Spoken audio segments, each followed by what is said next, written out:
The job of a resume is to get you an interview. Someone's supposed to look at that and say, this person could be a great fit for the role. We should interview them.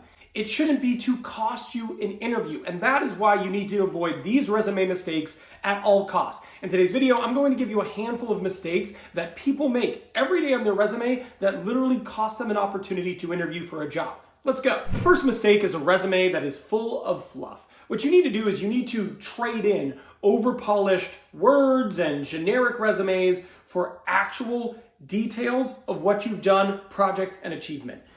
One of the things that I tell people when they're looking at their resume is if you can actually put in there specifics when it comes to project work, achievements, if you can quantify them with numbers, it makes every single line of your resume more powerful. Too many people use ChatGPT or other AI to craft a resume. And one of the things that happens when you do that is they tend to be generic, because what is AI supposed to pull? They don't know the specifics of what you've done in your job. So you end up with a really polished, really wordy, really fluffed resume that lacks all the details and personalization of your actual career. It's a big mistake and a lot of people make it. Another huge mistake people make is a low effort resume. What do I mean by that? Low effort in the sense that you look at it and you can see there are spelling errors. There is inconsistencies in font type and size. I can't tell you how many times I've looked at a resume as a recruiter who's been in the industry 16 years and I'll see one font in one place and another in another part of the resume. And it looks bad. But beyond looking bad, what it shows is a lack of attention to detail. And while some recruiters might be able to overlook it, a lot of hiring managers just won't. They'll look at that and go, you had one chance to impress me with your resume, and instead you have this clear error that shows a lack of effort and a lack of attention to detail. You have to avoid that. Hey, by the way, if you find value in this video, do me a favor, hit that like button. It's free, it tells YouTube I don't suck, and it motivates me to make more videos like this, and it really helps the channel. And if you're willing to do that, hit that subscribe button. That way you never miss one of my 3 free weekly videos, all designed to help you nail your next interview and land your dream job. A generic resume. So a generic resume that you send out to every single job you apply to, that can actually hurt your chances. Hiring managers actually really love customization. So hiring managers might not be expert interviewers. They might not be expert resume writers, but what they do know is they do love it when they can tell that someone went in and they customized their resume to highlight details that show them as a good fit for their job. That is something hiring managers and recruiters and HR people all happen to love. If you have one resume and you send that out to a bunch of different jobs, maybe jobs that are different, that is certainly easier. Is it more effective? Of course not. It's much more effective to customize your resume to position you to be an ideal solution for the problem that each one of these hiring managers face, the problem being the open role on their team. The next mistake is duties over achievements. Now, we already talked a little bit about putting in your accomplishments, but the reality is a lot of resumes read like a to-do list. I did this, this, this, this, this, this. That is not impressive.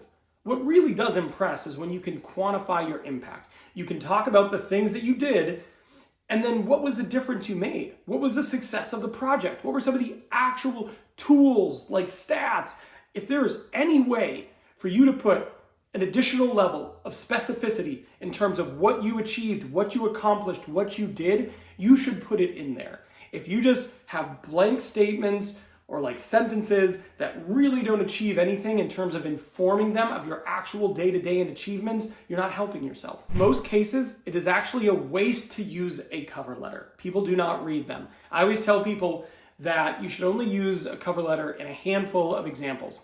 If you've been out of work for a while, if you are switching industries, if the job you're applying for seems like a big leap, or if it's your dream job and no effort is too much because you really want to land that job, okay? But if you're going to do that, do not use a generic cover letter. A cover letter should truly align your story with the job. It should tell a compelling story about why your resume, which is the next page, is going to be worth reading and why you are worth meeting. And if you write a cover letter and it doesn't achieve those emotions, you might as well not have a cover letter. Your location. A lot of hiring managers will look at a resume, and if there's not a location above, they're just going to assume you're a person who applied who is not local. It's not going to work. I know that some people, they just leave that out because they don't want that information there, but it's actually like a really small thing that could cost you quite a bit. So if you are local, I would definitely put your information there. That way you don't discard it over a small reason. And the last thing I want to talk about is objectives. The objective statement there, it is really important that it aligns with the role. I can't tell you how many times in 16 years I've seen a candidate have their entire candidacy thrown out because the objective is slightly different than the job they were actually applying for. Hiring managers get this block where if you said, I'm looking for blank type role, but it's slightly different than the role that they have on their team, they're just going to be like, oh, they're not a good fit. And I've tried to convince hiring managers, no, they're still worth talking to. Like, talk to them and see if you still feel that way after having the conversation. And many times they just can't be moved off that. They're not going to talk to a person if there is a misalignment with the objective and the role they applied for. Now, those are resume mistakes. And if you are still watching, like you watched all the way to this point, you were probably wishing you had the same thing, but for interviews. Like, what are interview mistakes? Well, I made this video, and you probably won't get hired if you do this. And it's a bunch of mistakes people actually make when it comes to interviewing. So I will see you over there.